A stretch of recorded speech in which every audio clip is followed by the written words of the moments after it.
जालना जिल्ह्यात पावसानं गेल्या 8 दिवसांपासून उघडीप दिली आहे। त्यामुळे कपाशी पीक करपतंय तर सोयाबीन पीक देखील पिवळं पडू लागलंय। पीक करपायला लागल्यानं शेतकऱ्यांच्या चिंतेत वाढ झाली आहे। पाहूयात। जालना जिल्ह्यात आठवड्याभरापासून पाऊस गायब झाल्यानं खरीप हंगाम संकटात सापडलाय। यंदा जिल्ह्यातील बऱ्याच भागातल्या शेतकऱ्यांनी कपाशी लागवडीबरोबरच सोयाबीनच्या पेरणीवर जास्त जोर दिलाय। रिमझिम पावसावर लागवड केलेलं कपाशी पीक उगवून जमिनीबाहेर डोकं काढताच पावसाअभावी ही पिकं करपायला सुरुवात झाली आहे। जमिनीत ओलावा नसल्यानं कपाशी बियाणावर आलेलं आवरण देखील जमिनीत निर्माण झालेल्या कोरडमुळे खाली पडायला तयार नाही।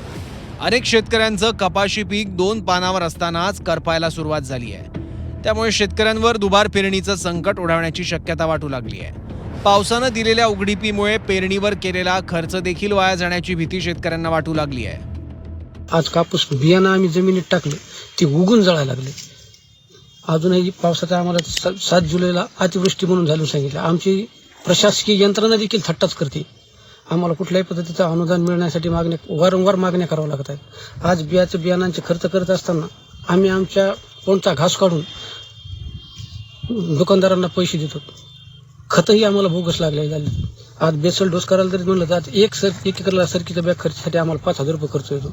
2-3 हप्ते झालेले पाऊस नाही आणि हे डबल पेरणी करायला लागणार आहे आम्हाला। हे जुळून चाललेलं आहे आमचं। सरकारने डबल खर्च द्यावा अशी घोषणा झालेली आहे। हे नाही की खर्च द्यावा, हे डबल पेरणी करायलाच लागणार आहे आम्हाला। कपाशी सोबतच सोयाबीनचं पीक देखील पावसाअभावी पिवळं पडू लागलंय। सोयाबीनची पानं पावसाअभावी पिवळी झाली आहेत, तर अनेक ठिकाणी जमिनीत ओलावाच नसल्यानं सोयाबीन पीक माना टाकतंय। शिवाय वाढत्या उन्हामुळे सोयाबीन देखील जळत असल्यानं शेतकरी चिंतेच्या गर्तेत सापडले आहेत। पाऊसच नसल्यानं आता ही पिकं वाचवायची कशी असा प्रश्न शेतकऱ्यांना पडलाय। हवामान खातंही सांगतंय की पाऊस पडणार, 8 दिवसांनी पडणार, 4 दिवसांनी पडणार। परंतु अशा परिस्थितीत आता हे पिकं जास्त दिवस दम धरणार नाहीत। 4-2 दिवसात जर पाऊस आला तर ठीक आहे, नाही तर दुबार पेरणी ही अटळेन। दुबार पेरणीचं संकट मोठं शेतकऱ्यासमोर टाकलेलं आहे। जिल्ह्यात पावसाअभावी पेरलेली पिकं तर संकटात सापडलीच, मात्र 40% क्षेत्रावरील पेरण्या देखील रखडल्या आहेत। त्यामुळे शेतकऱ्यांना पेरलेली पिकं जगवण्याबरोबरच राहिलेली पेरणी करण्यासाठी मोठ्या पावसाची अपेक्षा आहे। पण लवकर पाऊस झाला नाही तर शेतकऱ्यांवर दुबार पेरणीची टांगती तलवार कायम राहणार हे नक्की।